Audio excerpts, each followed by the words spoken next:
I want to learn, never too old to learn. Yeah. So, yeah. Well, we will see each other next week Okay.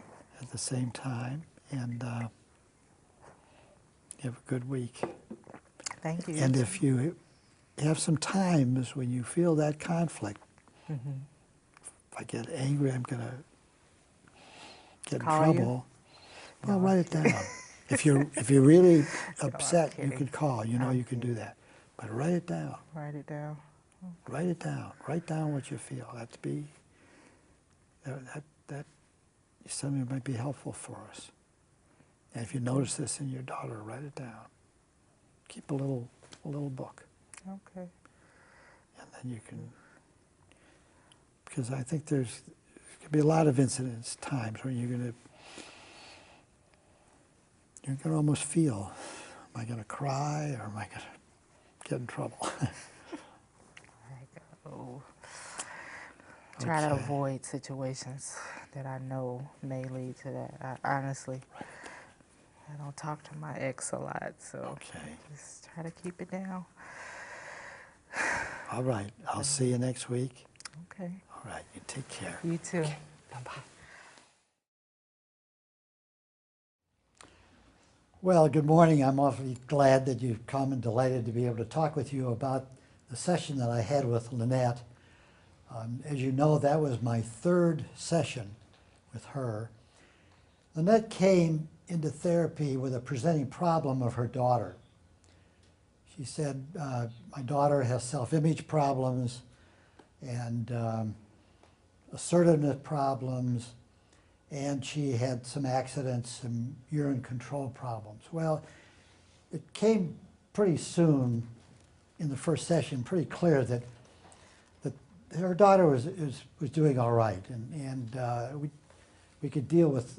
She was meeting a lot of challenges and doing well in school and doing well in self-help. So the problem really it wasn't her daughter, and I could see that a lot of the problems she was, in a way, projecting onto her daughter, she herself was struggling with, in terms of her own self-image, in terms of her own relationships with others.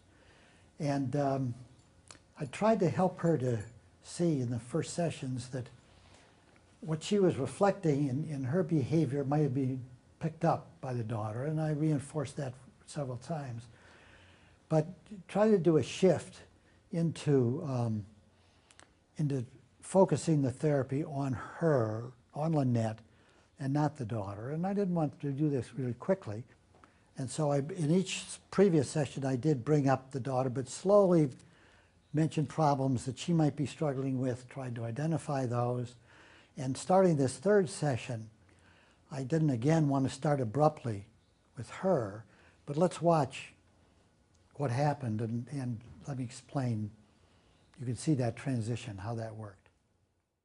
Yes. Well, that's what I heard, I heard you say that. And even though, we came in to talk about, your daughter.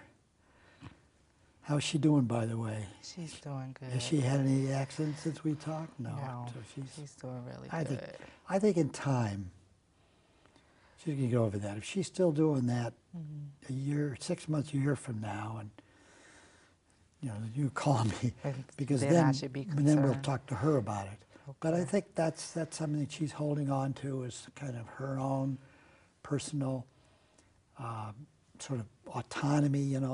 That's what she controls, Yeah. and you're not going to take it away from her, and you're not going to control her in that. So that's her area of control. But she's had no infections. No. She had that one accident.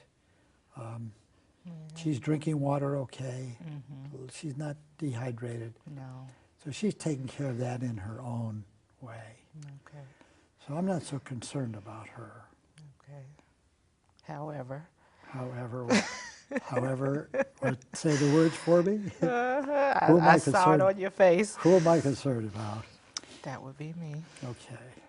Yeah, and what we discussed, it made sense to me that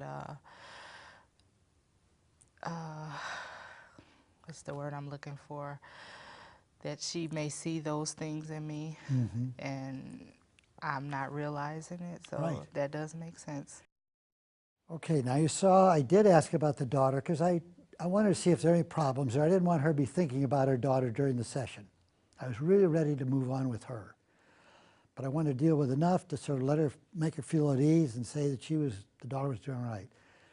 Then I really wanted to focus on what I saw as the key issue here, and this was her anger and how she was repressing it, how she was holding in, how it was interfering with her developing healthy relationships.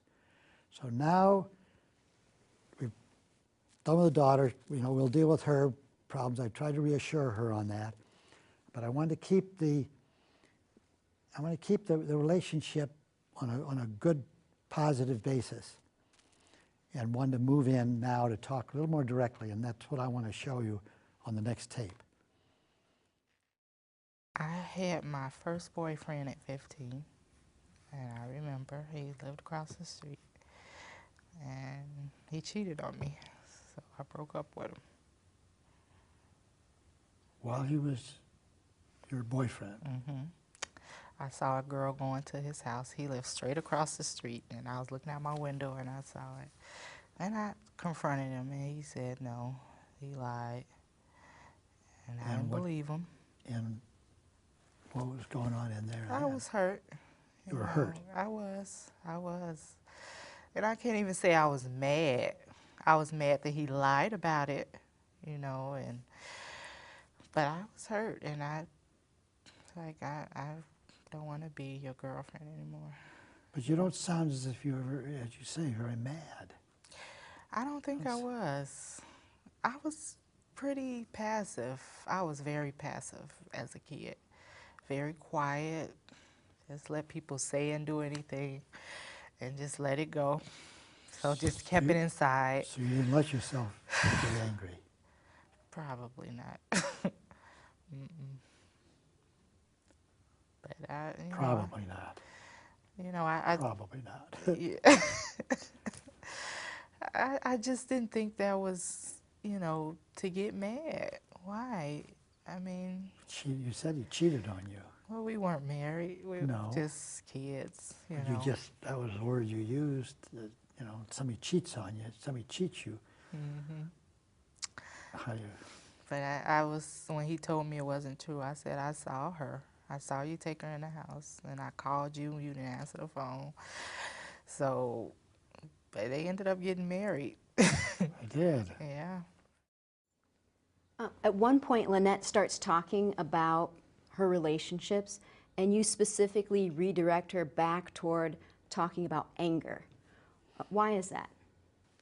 All right, it's a very good question, because here was an opportunity to get into some of the reasons for her anger and relationships, because there are relationships problems. And she's telling me about an incident very mildly. Where's the affect? Where's the feeling? And she's telling me it's not right to get mad.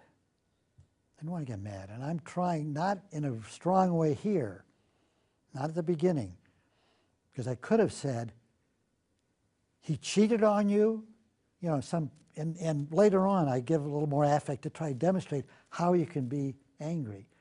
But I'm just introducing it at this point, getting into it, but listening to how she relates anger, how she relates her affect, and what does she do? She denies it. She intellectualizes, well, you shouldn't get mad. You don't need to get mad at people. Why? You're just going to raise issues and so on. But listening for the defenses, listening how realistic she is in expressing it, just trying to, again, open the door to point out. And at one point I said, he cheated on you. And when somebody cheats on you, and that's what she felt, and she said, I saw it. She's talking as if, well, I took a test and I had some problems, but I got through it. So the affect isn't there. But she knows, and you can see from the beginning sessions, she knows what I'm talking about, and she's pausing. You can hear the hesitancy in her voice. You can see some emotion building up, but she